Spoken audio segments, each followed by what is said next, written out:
Good morning, everybody. Great to see you this morning. Thank you, Craig, for that beautiful introduction, and I hope you all like my music. I thought I'd wear the shirt to kind of match the music today. How's that sound? I'm so excited today to have my wonderful friend, Randy Taylor, with me here. And, about a month and a half ago, like Randy and I talk all the time, minimum once a week, and we were just having a conversation. I said to Randy, Randy, are we born negative? And we just started to talk. And, so I said, Randy, let's have a webinar and let's ask that question. And so, Randy, welcome. For those of you, this is your first time, Message of Inspiration. The purpose of Message of Inspiration is to inspire the world one person at a time to live a life filled with love, laughter, and happiness. And I know that with today's conversation with my good friend Randy, we're going to hear a lot about, are we born negative? So Randy, please, are we born negative? I have Well, my perspective. off the top. Hello, my friend. Good to see you. Always great to see you. The great conversations that Michael and I have had over so many years. I mean, it's every time we get off the phone, and every time we are able to get together for a lunch, we're overdue for a lunch. We both leave the meeting feeling so much more inspired, and really believing that we can change things and we can help people and we can do things. And so when that energy comes together, that's been great. One of the things I would like to say off the top is that to overcome the negative, it's things like you're doing, messages of inspiration. And I was there and part of the conversation when you had the idea and said, look, I want to do this. I want to start sharing these messages of inspiration with the public, with as many people as I possibly can. And it's become your great passion. And so you are, one conversation, one message, one person at a time. You are, turning that tide of negativity, and I applaud you, Thank you, my my friend. Thank friend, you. for that, because it's Thank you. everyone can sit around and stand at the side of the road and watch the car crash, and it's the person that jumps up and goes and calls the ambulance. And I think that more people need to do what you're doing, and to try and shed light on that. So I just wanted to applaud you. I haven't been able to be on your show before, but it's great to be here today. No, thank you, Randy. Loved Yeah. having you, my friend. So talking about negativity, my background and everything that has kind of come of that, what was born of that. I think of that question, right, which is such a good question to have on this program today, because it feels like bad things happen to us, and it feels like I'm just that person that bad things happen to. And so myself being born into poverty and parent alcoholism, and violence and the rest of it, ended up homeless at age 14. You really start to believe, well, then this is my lot in life. And a quote from a gentleman that I've shared with hundreds of thousands of people on stage and all over North America for the last 20 years was my guidance counselor, Mr. Grutzinger, who the day I left high school at age 16 because I had to eat, stopped me after an hour of trying to talk me out of leaving. And he stopped me on the way out the door and he said, Randy, I want you to know something. I said, what's that? He said, I want you to know that where you are now has nothing to do with where you can go. And so just like your program, those messages of inspiration, that was an inspiration I needed to hear. And for some reason, those words stuck. And it ended up, I think, changing the trajectory of my life. I'm hoping that, maybe there's someone here today that's joining us that we are able to share some information and they look at themselves differently, right? I mean, isn't that what this is all about? Yeah. And I tell people all the time in the work that I do, as a speaker and trainer, and people say, motivational speaker. I think that's action without, inspiration without perspiration is a recipe for delusion. So it's not, just about inspiring people, but it's about, holding up the mirror and saying, come on, look at what you're capable of, right? I see it. I want you to see it. Yeah. And, and that's so true. And so the question, are we born negative? No. The answer is absolutely not. You were born perfect, and you still are, buddy. Thank right? you. So it's every person on the face of the earth was born perfect, and it's the experiences that we have throughout life that begin to change the dialogue and the information stored in the subconscious mind. And so, coming from that background, I was fascinated to find out, how is it that one person, in the same country, in the same town, with some of the same even opportunities, one person could end up homeless and the other one ends up, building Apple. It's fascinating. And so I started studying the science of human behavior, because I thought, if I'm going to work with people and help them to, learn important information and learn about themselves, it can't just be my navel gazing, right? It couldn't just be, well, here's a kid with grade 10 education, you should listen to me. So I went down the road of science and I learned as much as I possibly could. And I continue to learn every day about what happens. And, what ends up happening is that, we're not born negative, we become negative by the experiences that we have. Right. Right. You and I have talked, you've had some challenges in your life. Yes. Yeah, absolutely, Many Randy. times, Absolutely. Yeah. and in the moment when you were going through that, did it feel like it would ever end?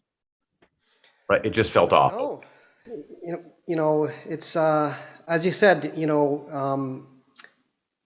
I remember a quote, someone saying, don't quote me, for verbatim, but it goes along, in the environment of adversity, you become the person that you truly are, in terms of, like, you either, jump off the cliff and say, that's it, I'm done, or, you know what, no, I'm better than this, I can be bigger. And don't, during those challenging times in my life, Randy, I chose to be the better person, right?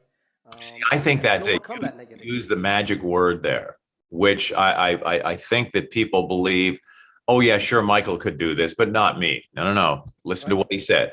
He chose, right? We can all choose to be able to, to do this and to walk away. And Yeah. I mean, I have all these memories of all the things that happened when I was growing up, and and the rest of it. And I've had other major challenges, throughout the years. An illness of our daughter a few years ago that was, was just crushing. But you move through it. And I remember sitting in my dining room chair years ago, and I get up every morning and I write in my journal book early in the morning and sit with a coffee or a tea, and that's how I try and start my day. And I was writing in this, and I was thinking about this, this whole process of, how do you, trying to articulate, because I'm a speaker, right? I mean, how do I articulate that to people?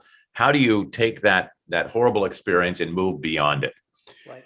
And I was sitting and I was writing, and I thought about a book, a children's book that was in my son's room that we had read to him a million times. And I thought, there's something in that book that is the message. And I've actually talked about this, and I've used the picture in a presentation on stage at conferences before. And I went and got the book, and the book is called "Where the Wild Things Are," right?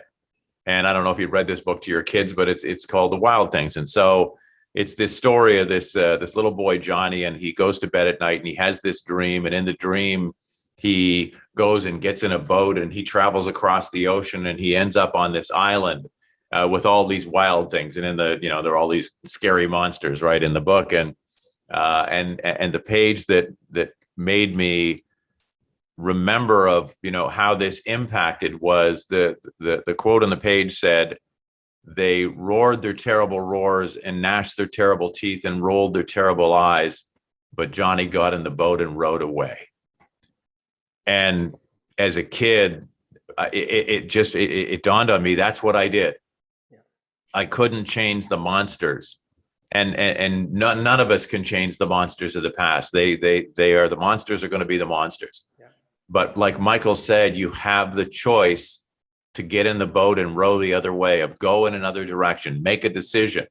It's always fascinated me to see multi-generational families living in ghetto situations on welfare, Yeah. right? Generation after generation. And it's an 8-block stretch. And you think, you know what, if you went to the 9th block, there's affluence, Yeah. right? And that kind of poverty doesn't exist. And you just think, isn't that crazy that you wouldn't just, put a pair of shoes on and walk out of there? Yeah. go to another town and go to a McDonald's and get a job washing dishes and start to read books. I mean, we can all change it, but hey, guess what? That psychological prison, because of the, the negative influences around us, make us believe that that's where we belong. And that is just so tragic. I think it's one of the greatest examples of that psychological prison that we can end up in. So Randy, on that note of psychological prison, because you and I know that too many people let their external environment dictate who they are or who they become, right? So for somebody that's in that prison, so to speak, what are some of the things that they could do to start to see that it's if you have control, you can choose. What are some of the things that you can share with us? Yeah. With our So audience today? the first thing is to just become aware. And that sounds so simplistic, but it is absolutely fascinating when I talk to audiences, and sometimes in front of 100 people, sometimes, 2,000 people at a conference, and you start sharing the science. So for me, the study of the science is one of the best tools that I could possibly learn. So very quickly, interesting to know that every thought we have and every action we take, we store that information in the files of the brain and the subconscious mind, stored in a little cluster of cells called a neural net.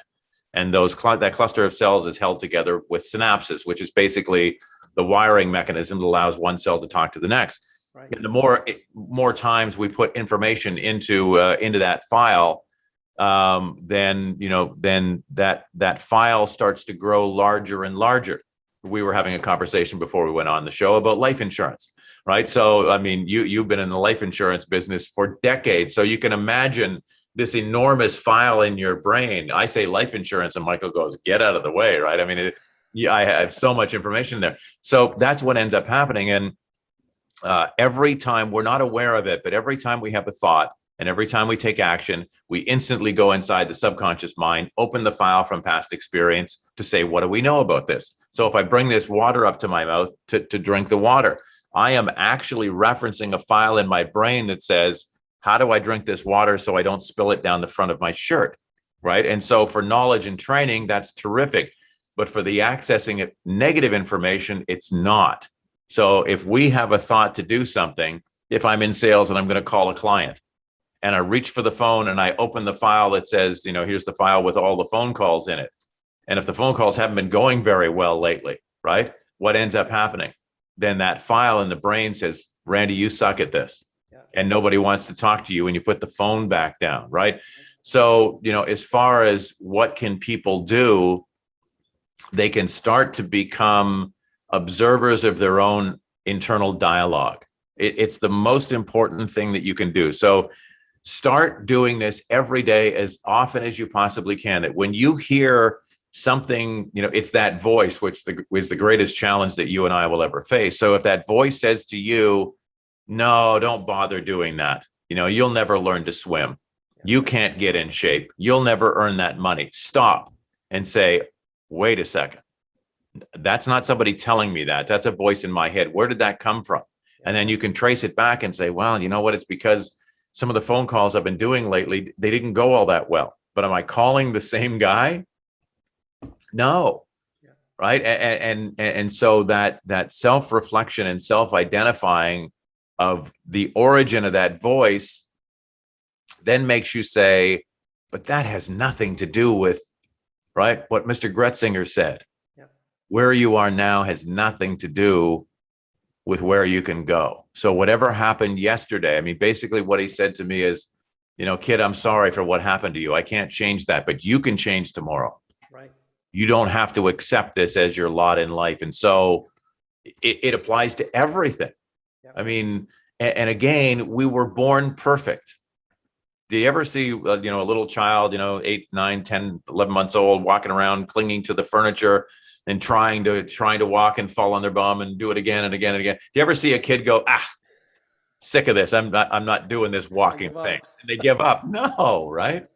We have this incredible persistence to keep going and going and going and going. And so negativity is a learned behavior. And one of the great examples of this was Ivan Pavlov, who Pavlov's dogs, right? He trained the dogs, ring the bell, put down the food, ring the bell, put down the food. Eventually, he didn't have to put down the food, ring the bell, and he could, train the dogs to salivate with no food. What most people don't know is that he carried on his experimentation process into something called the extinction process, where he proved that he was able to train the dogs to unlearn the behavior. And that is good news for us dogs. Yes. Right? Because we all have the capacity to unlearn the behavior. And so those negative files, create the dialogue of what you want the brain to believe and input that information intentionally several times a day. Right. I love flying on planes. If you're afraid of flying, I love picking up the phone and talking to strangers. If you don't like cold calls, Right. I love the fact that I am going to be fit and trim and the strongest person that I know in my family, right?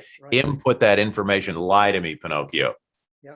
And eventually that becomes the dominant file, right? And Randy, I'm big into affirmations. I say my affirmations every day, and Yep. I share that with everybody on these webinars. And that's one of the behaviors that I've learned that is so powerful. And I don't know whether people just think that it's just lip service, but it works. And I share with. Oh, it's science. I mean, you're absolutely right, and it's science. So imagine that there are two files in your brain, and the one file has the information that doesn't serve you, that talks you out of things. Yep. And then the little tiny skinny file that doesn't have much in it, that's the good information. What you're doing is you're putting another piece of paper in that file that says, I love to fly. And then you put another piece of paper in there and you say, I love to fly. Yep. Guess what happens? It's like your insurance file.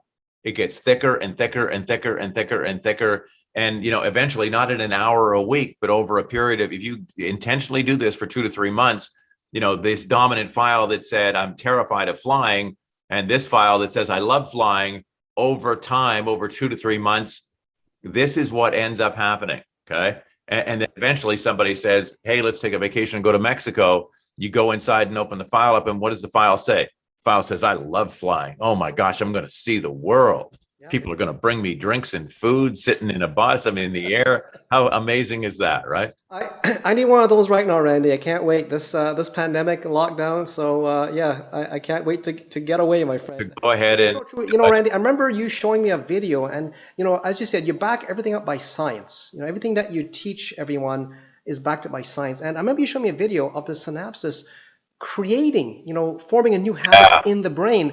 And that, like, when I saw that, I'm just getting goosebumps just talking about it.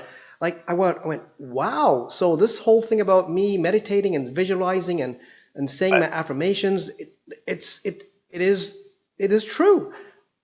So powerful, Randy. So what? Every time you have that video to share, you're I would love to share with the audience too. But you're firing the wiring mechanism in your brain. I mean, the brain is not static, and you're right. That video is just so powerful because it actually shows a thought, and the thought is, you have. The brain cells are neurons, over 100 billion, with more synaptic connections in the human brain than there are grains of sand on Earth. So if you want to be impressed with yourself, you should be, right? So these brain cells or neurons are like spider webs, and you see this in the video, and it's in such incredibly slow motion and blown up on an electron microscope, and you see these two neurons, and that's the formation of a thought, and they go boop. And they connect, right? And it's like, there you go. There was a thought. And it's actually physically changing the structure of your brain. And again, for me, in order to get, so, you're telling people, do these affirmations, right? They work. And you're absolutely right. For me, I thought, in order to get people to believe me, I need somebody a lot smarter than me to be able to prove the theory. And so what Michael is telling you on this show every month is 1000% science-based. It's not just navel gazing. Well, I'm good enough and I'm nice enough and doggone it, people should like me, from Saturday Night Live, right? But no, there is tremendous science behind this of what happens to the actual structure of the the cells in the brain. Right. So Randy, we talked about the past, and we can't change the past. However, so many people let the past continue to dictate their future. And what are some of the things that you can share with our audience today? I shared a webinar one time with the group here about how to deal with the past and getting rid of, bad memories and that kind of stuff. But you mentioned that you do journaling and stuff, but what are some things that the audience can do to deal with that past? Because you're right, we can't change the past. However, so many of us live in the past because of those past events, and it stops us from being the beautiful But it person we still are. feels real. Okay. And do we have 3 or 4 hours? Because I would love to I go. wish we did, my friend. I wish we I did. wish we But did. but we will have you back again, that's for sure. Okay. So, why we're so stuck in the past is that when we have a memory, when we have an emotion, you remember 9/11, you remember the birth of your children, you remember those big things, and there's an emotional connection to that. And so every time we replay the memory, there's or little tiny organ in the center of the brain called the hypothalamus that produces chemical compounds or neuropeptides that are responsible for the physical feeling of the emotion. And so if you're stuck in feeling bad about yourself, of having, depression, of having negative feelings, of having feelings of road rage, understand that there is a chemical in your body that's pushing you, even though it may be something incredibly negative. Right. That chemical compound is pushing you to continue on with a negative behavior to produce more of those chemicals. Okay. This is on an addictive level. And it's, again, 10,000% scientifically proven. The person who has road rage, they're not doing it for fun. They are chemically driven to do this. And one of the guys that I follow and listen to, Dr. Joe Dispenza, an amazing neuroscientist on this topic, and he said, if you're self-loathing and you wake up one morning and you watch Michael's show and you decide, all right, I'm going to have these affirmations, right? But understand that the cells, 75 trillion cells in the body, all going through 100,000 chemical reactions per second, they're used to getting those chemicals of self-loathing. So if you make up in the morning and go, I'm not doing this today, and I'm shutting this off, Joe said, he said, kind of what this is that, the cells are down there and they're going, hang on a second, we're not getting those chemicals. And I can't be self-loathing. No, we need those chemicals. That's, and he goes, and all the cells go, hey, huddle up, get together here. Right. And they all huddle up and they send a message up the spinal column, because it's the fastest to the brain. And they send a message up to the brain saying, so this, stopping it, to not self-loathe, we'll start that tomorrow. Right. And for me, it was just, but haven't we all been there that said, I'm going to, I was going to go to the gym and, somehow I'm on the couch and I hit a bag of chips, right? It's that that sub vocalization based on the chemical compounds that we become addicted to from the negative emotions drive us to do things. And the biggest reason, because we could look at this and say, why would you do that intentionally? And the answer is you don't. Okay. This is all done on a subconscious level. We are not aware that we're self-sabotaging. Right. And so it takes time to, and in some of the training that I do, implementing something called a positive change activity list. So that you wake up in the morning and you have a list of things that you intentionally do that changes the chemical composition of your body.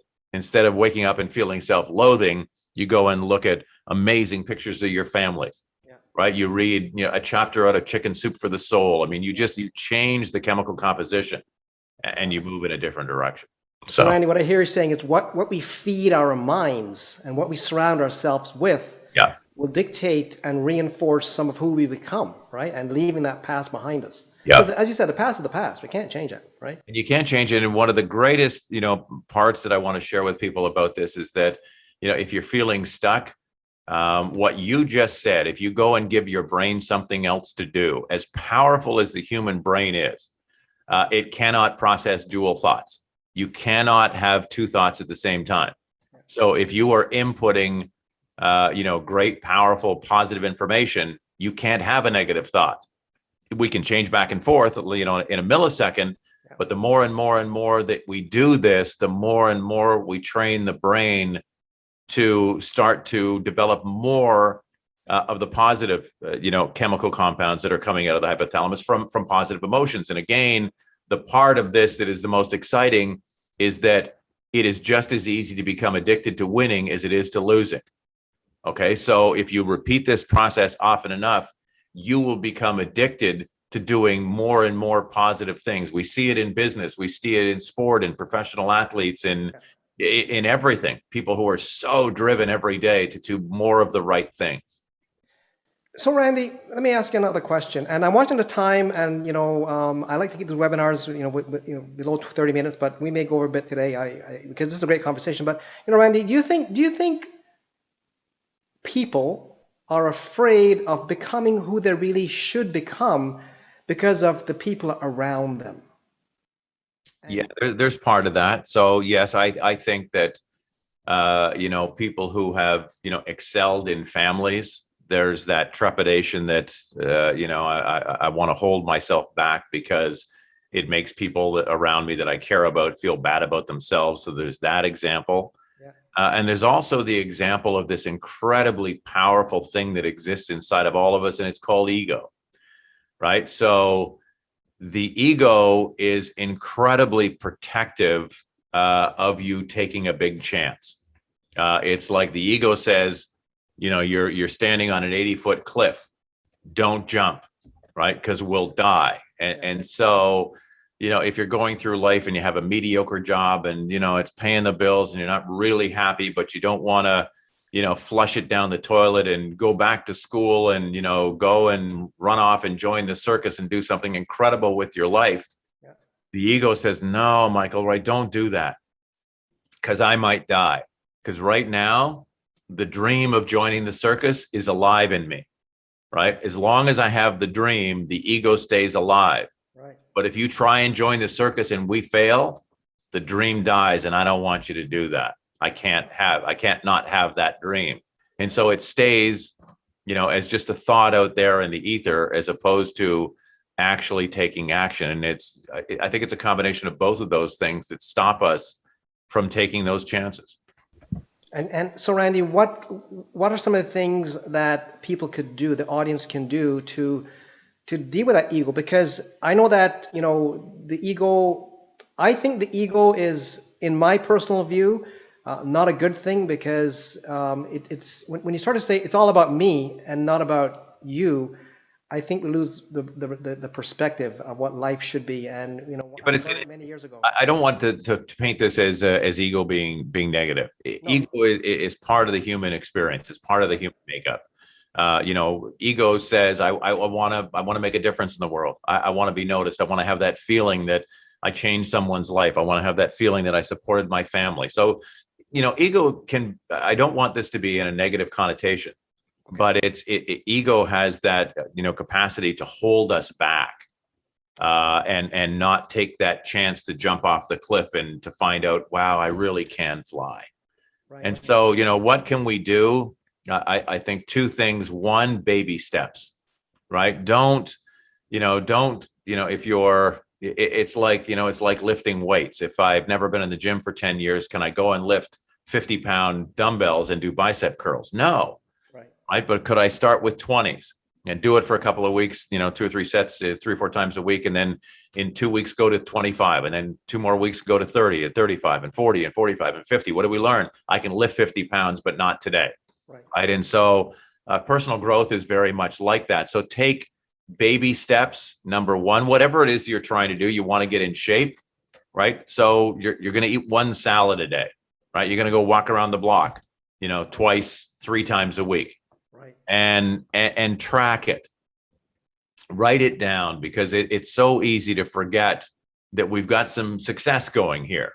Yeah. Right.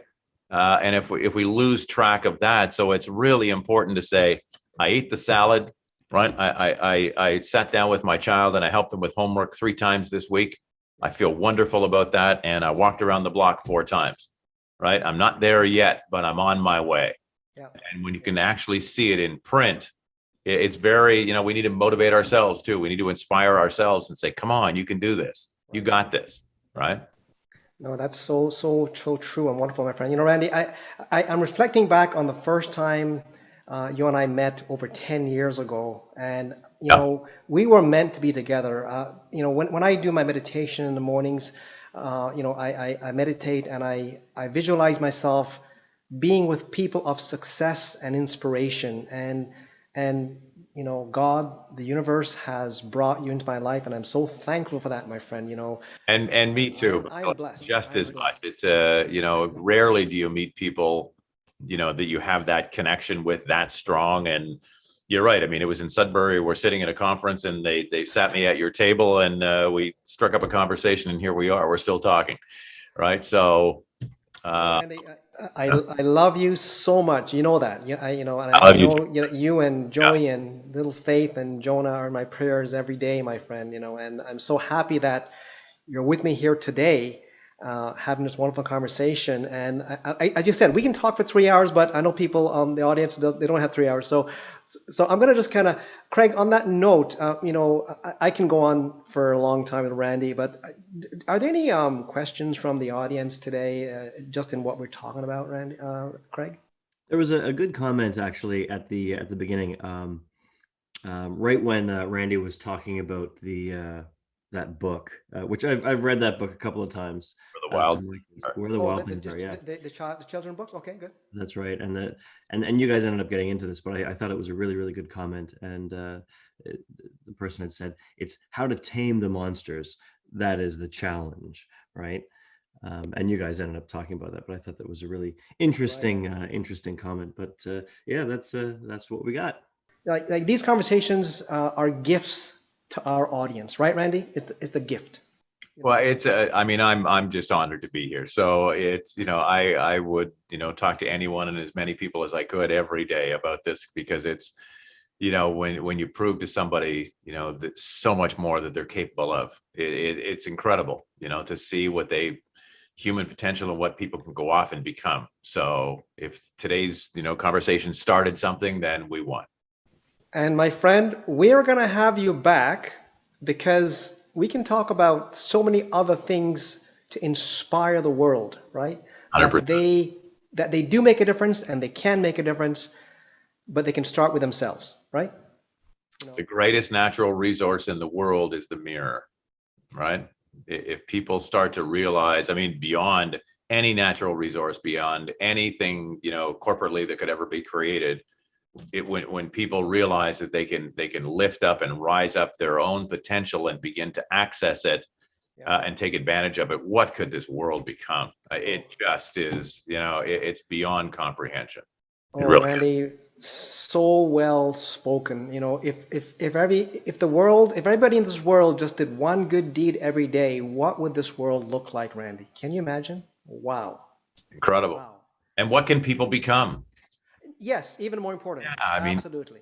yeah, it just, I hope that our conversation has inspired our audience today to realize that they can make a change, right? And if they want to seek out more professional advice, we will have Randy's link in the bio when this goes out, because Randy, you are a godsend, my friend. I love you to death, and I want to thank you so much for being with us and sharing with us today. So thank you, my friend. I really thank you, am Michael. And grateful. as a footnote, I just wanted to mention, you know this. I tell audiences all the time, off camera, off show, off stage. You'll have my contact information. If there's anyone that I can help, if there's anyone I can answer a question to, or try and provide some information, I'm accessible to as many people as I can. Yeah. So if you have that, send a note and we'll connect. And I love what I do. I hope you Oh, get that. And so if anyone has any questions or I can help in any way, glad to. And I will see you very soon for lunch. I can feel your energy, my friend. So thank you, my friend. I love you so much. And on that note, everybody, I want to thank everyone out there today for joining us. My message to you is you can make a difference. You are worthy of becoming the person you are, and there are people around you to help you. All you have to do is reach out. Randy, once again, thank you. Craig, thank you. And everyone there, I love you. I miss you. And Randy, I'm going to send you an email with our lunch date, my friend. Yes, Okay? absolutely. We'll do I that. love everybody. Take care and have a wonderful, wonderful day. All the best, everybody. Okay, bye-bye.